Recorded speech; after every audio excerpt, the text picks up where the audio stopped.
Saudarako tim bola voli putri GS Caltex tak main-main dalam menghadapi Liga Voli Korea musim 2024-2025. GS Caltex memperkuat susunan staf kepelatihan mereka dengan mendatangkan satu lagi pelatih berpengalaman asal Jepang. Tim yang didirikan sejak tahun 1970 itu menunjuk pelatih asal Jepang yakni Kiyoshi Abo. Mantan pelatih timnas kelompok umur Jepang itu ditugaskan sebagai asisten pelatih untuk memahami taktik dan terobosan baru melalui analisis data. Abo akan bekerja sama dengan pelatih kepala GS Caltex yang telah ditetapkan sebelumnya yakni Lee Yong-tae. Klub yang musim lalu mengakhiri Liga Voli Korea di peringkat kelima itu menginginkan keunggulan strategi melalui sistem bola voli Jepang. Persiapan yang serius dilakukan Galvastek demi mencapai tujuan mereka untuk lolos ke babak playoff.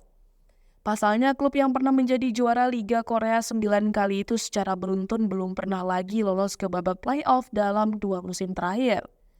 Musim lalu, Galvastek sebenarnya tampil meyakinkan sejak awal musim hingga berhasil menempati posisi ketiga.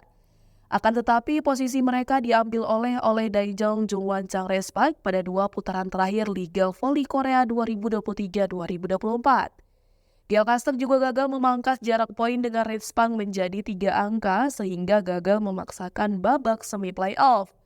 Kiyoshi Abo yang dikenal sebagai pelatih yang ahli dalam analisis taktis diharapkan untuk dapat memberikan dorongan besar terhadap tim.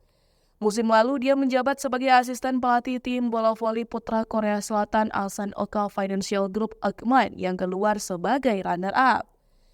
Lee Yong-tae pernah melatih Palembang Bang Sumsel Bubble di Proliga tahun lalu. Galvastek akan mengadakan pemusatan latihan dengan pemain lokal pada 27 Juni 2024 hingga 4 Juli 2024 mendatang.